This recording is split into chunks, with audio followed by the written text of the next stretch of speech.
Hello everyone, welcome to my channel. I hope everyone is having a wonderful day. Before starting the video, please go ahead and hit the subscribe button and give this video a like up. The young and the restless, Victor and Nikki, are prompted to rejoin the other guests. Diane continues to worry about Audra and Kyle, and Phyllis begs Amanda for a chance to see Dumas. All products and services featured are independently chosen by editors. However, Soaps.com may receive a commission on orders placed through its retail links, and the retailer may receive certain auditable data for accounting purposes. At Dumas' estate in the south of France, his guests continue to sip cocktails at the center of his maze, increasingly frustrated by all waiting. Lily asks Damien if this is typical of his former employer. He admits Dumas has always been unpredictable. When Diane suggests they track down Carter for an update, her son jokes he must be recharging at the robot station. Billy suggests they enjoy themselves, and Phyllis cheers to the anticipation. Sure that things will get wild when Dumas arrives, Jack thinks Victor and Nikki were right to skip this interlude. Nick imagines his dad will explode soon. On their private train car, Victor and Nikki continue to fume about being forced to wait for Dumas. He assumes this was all planned. It's a bid to wear them down. That may fool the others, but he loves this kind of game and cheers to it. Nikki worries that Dumas could be planning to cause hurt someone they care about. He's sure Dumas is stuffing them all with food and booze so they won't see what's coming. But if Dumas wants to take him on, that guy doesn't know what he's in for. They're discussing food when Carter arrives and informs them that Dumas has landed in Nice and will be there shortly. He offers to escort them to the meeting locale. It's about damn time. Victor complains. Outside of the maze, Amanda meets with Dumas. He assumes Victor is digging in his heels, but it's time for him to join the others, or they may kill each other. He's been waiting for this, and won't back down now. It's what he wants. Amanda asks if he's ready or needs more time. He doesn't. Billy and Sally watch as their fellow guests get more restless. She wonders if the bottomless drinks will add to the risk. At least there aren't likely to be explosions like at a Newman party. He jokes they should dine and dash after dinner.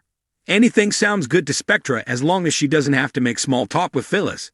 Phyllis swans over to the Abbotts and tells them about the vibe.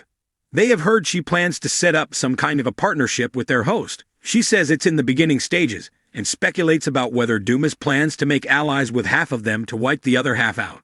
Diane says it sounds like he's looking for a henchwoman. Good idea, gushes Phyllis, slinking off. Audra asks the Winters if any of them have a satellite phone. She doesn't like being separated from Nate and Amy and hopes this is worth it. Lily spots Amanda arriving and tells Damien who she is. Audra comments that it must be awkward to be around an ex who knows all your weaknesses. Amanda thanks all the guests for coming, and Jack asks when they can thank their eccentric host. Amanda explains that Dumas is excited to see them all very soon. Phyllis sidles up to her and comments on how great this is. She says the other guests lack her patience. This is the best party ever, and she's eager to pitch to Dumas' face. Amanda assures her that he's already there. Amanda approaches Lily and asks her to speak in private. Reluctantly, Lily leaves with her and Phyllis follows from a distance. Once Lily and Amanda have made it some way into the maze, Lily begins to worry. Amanda doesn't want anyone eavesdropping, but Lily won't go any further until she knows why she has taken her away from the group. Sitting down, she refuses to take another step until she gets honest answers. The lawyer grudgingly explains that Dumas wants to speak to her privately before he sees the others. She won't say why, which irks Lily. Something is not right. Amanda promises all her questions will be answered if she goes on. As they continue through the maze, Phyllis tries to catch up with them. Bringing Lily to a clearing, Amanda gestures to the man in the corner with his back to them. He thanks Amanda, and she leaves them alone. Lily approaches, saying it's nice to finally meet him. She's aghast. He stands and turns to her.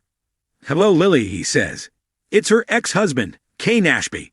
Flummoxed, she demands to know what he is doing there, and why he's calling himself Dumas. She thinks this is all a sick game. Kane explains that he's not just pretending for tonight. This has been going on for a long time.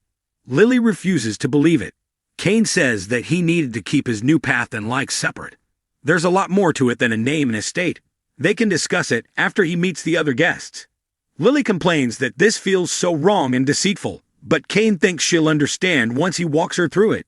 He just wanted her to learn about him on her own, rather than with the others. The name Dumas may be a lie, but he created him, and he is him. Lily can't understand how he's been lying to her for years. Do the kids know? He says he wouldn't have asked the kids to keep anything from her. She remembers he lied when he first came to Genoa City. How did he end up a billionaire in 6 years? He gives his word that he did nothing illegal and will explain all of it later. Right now, he needs to tell the others, throwing up her hands.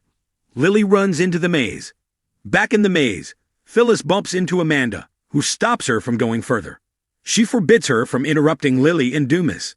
Phyllis demands to know why Lily got in first. The lawyer explains it's personal.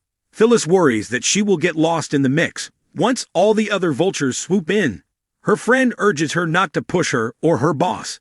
The redhead asks for the chance to see him from a distance. Amanda warns that if she did, she could lose the chance of getting anything from this trip. Back at the center of the maze, Damien and Devin wonder why Lily was taken aside. Damien doubts he's out to cause conflict, but he could be working some other angle. Victor and Nikki arrive and explain that Carter has informed them Dumas will be there shortly. Nick says he's out of there if Dumas doesn't show his face by morning. Victor joins Devin and Damien. Devin explains that Abby is at home because their son is ill. Once Victor is introduced to Damien, he asks about his former boss. This is the first time Damien has heard of Dumas holding an event. They only hope he shows up. Devin explains that Amanda took Lily away for some mysterious reason. Victor mulls that over. Kyle makes his way over to Audra and says Dumas must have a private satellite system they can hack into. They can't have an online feud if they aren't online. She says she's only there to make viral noise for Vibrant. She's already prepared her first post and all the hashtags. Kyle suggests they enjoy themselves, so she asks him to fill her glass. As they drink, she shows him her latest selfies and wonders what their host looks like. He jokes that Dumas could be 3 dogs in a trench coat. Jack and Diane watch their son with his ex. Diane admits that in her younger years, she would have already thrown a drink at that woman. She misses those years. Jack takes the drink from her hands and says the viral campaign isn't a bad idea. Diane isn't seeing any product sales and worries that their son and that woman could pull some stunt. It doesn't help that Victor is backing Audra, and Kyle wouldn't be the first to fall back on bad habits. I want our son away from her, she insists.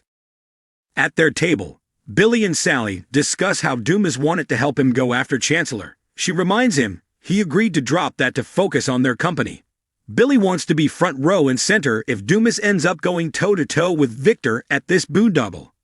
Nikki approaches Nick at a table and said she's sure Sharon must be grateful he brought her along.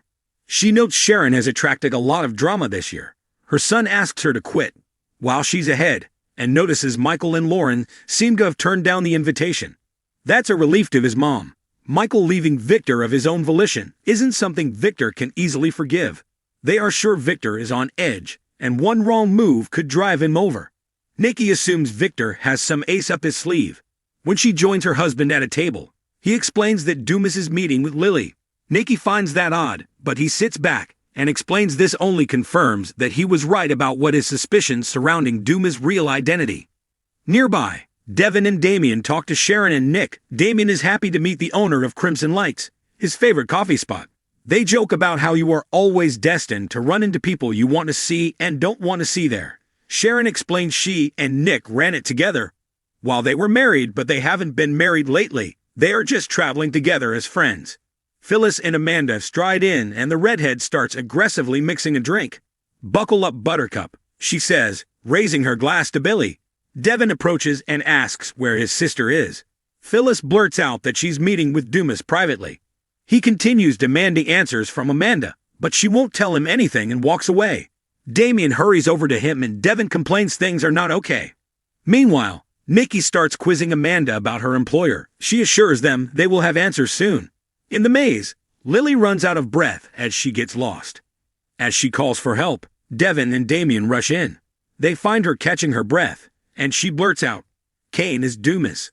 They declare that can't be true, but she explains that Amanda took her to him. They have been in on this together. Back at the center, everyone notices the screaming has stopped and wonder if Lily is okay. Sally points out that Phyllis claimed Lily was meeting with Dumas. Nikki finds that unlikely, but Amanda confirms it is true, and there is nothing to fear. Jack has had enough for the night, and so has Nick. Before anyone can leave, Kane drifts in and thanks them all for coming. Billy wonders why he's there. Everyone. This is Kane Ashby. He's been using the name Aristotle Dumas for the last 6 years. Victor explains before demanding to know what he wants from them.